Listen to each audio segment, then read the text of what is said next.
Bharatiya Janata party in दिनों पूरे देश में संगठन पर्व मना रही है। इसी कड़ी में महाराष्ट्र की उपराजधानी नागपुर में भाजपा के एक अहम कार्यकर्ता कार्यशाला का आयोजन किया गया, जिसमें विदर्भ क्षेत्र के सभी नवनियुक्त जिला और मंडल अध्यक्ष शामिल हुए। नागपुर के साउथ अंबाझरी रोड स्थित मुंडले सभागृह में मंगलवार को भारतीय जनता पार्टी की विदर्भ स्तरीय कार्यकर्ता कार्यशाला का आयोजन किया गया। पार्टी के प्रदेश कार्यकारी अध्यक्ष रविंद्र चौहान के अनुयायियों में हुई इस कार्यशाला में पूर्व और पश्चिम विदर्भ के 19 संगठन जिलों के जिला और मंडल अध्यक्षों ने हिस्सा लिया। कार्यशाला में कार्यकर्ताओं को संगठन को और भी मजबूत करने का संकल्प दिलाया। साथ ही केंद्र और राज्य सरकार की योजनाओं को जनता तक पहुंचाने पर विशेष जोर दिया गया। या सामान्य लोकांपर्यंत संकल्प ते सिद्धी या माध्यमातून पत्रकांच्या माध्यमातून लोकांपर्यंत पोहोचवा। लोकांना हे समजून सांगितलं पाहिजे की केंद्रातलं सरकार आणि राज्यातलं सरकार एक विचाराने चालल्यामुळे कशा पद्धतीने राज्यामध्ये विकासाचा रथ हा अविरतपणे सुरू आहे, हे लोकांपर्यंत जाऊन सांगणं हे अत्यंत गरजेचं आहे। आणि या सगळ्या गोष्टी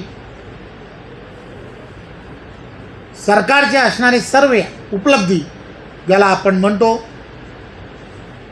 या संघटना म्हणून शेवटच्या व्यक्तीपर्यंत पोहोचवण्याचं काम आपल्या संघटनेच्या माध्यमातून करावं आणि त्यासाठी काही रचना येणाऱ्या काळामध्ये तयार करणं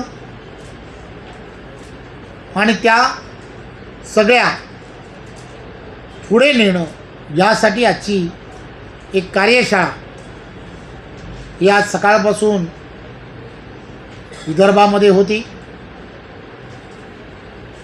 या कार्यशाळेमध्ये सर्व मंडलाचे अध्यक्ष जिल्हाध्यक्ष हे सर्व उपस्थित होते आणि त्यांनी सर्वांनी हा संकल्प केला आहे की संकल्प ते सिद्धी हा जो केंद्राने दिलेला कार्यक्रम आहे तो कार्यक्रम हा अतिशय चांगल्या पद्धतीने आम्ही पुढे नेऊ।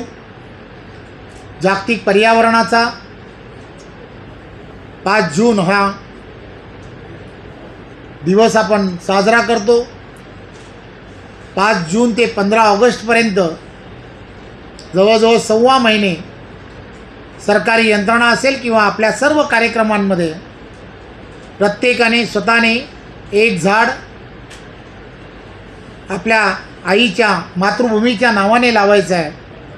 हा संदेश लोकांपर्यंत घेऊन जायचा आहे, त्याचं संवर्धनही करायचं आहे।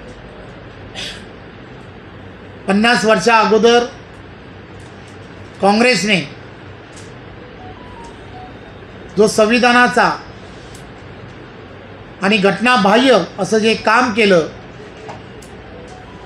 आणीबाणी जी लादली गेली 1.25 लाखपेक्षा जास्त त्यावेळेच्या असणाऱ्या समाजसेवकांना त्यांनी तुरुंगात टाकलं। हा काळा दिवस 25 जून म्हणून आपण साजरा करतो, त्याची आठवण या काँग्रेसने केलेलं हे जे पाप आहे त्याची आठवण नागरिकांना करून देणं आणि लोकशाहीचा सन्मान हा देशाचे पंतप्रधान कसे करतायत हे पुन्हा पुन्हा आठवण करून देणं हे आपण सर्वांनी करायचं आहे। 21 जून हा दिवस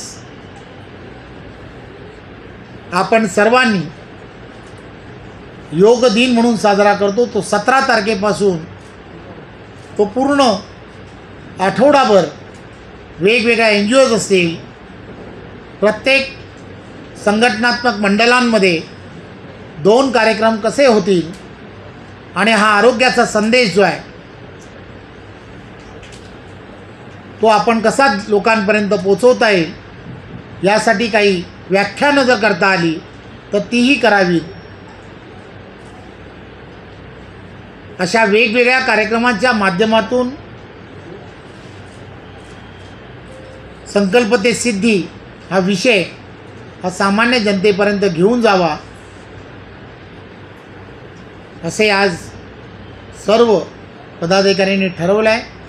वहीं आगामी 21 जून को विश्व योग दिवस के अवसर पर हर मंडल में 2 स्वास्थ्य शिविर आयोजित किए जाएंगे। इसके अलावा आपातकाल की याद में एक देशव्यापी देशव्यापी कार्यक्रम भी आयोजित किया जाएगा।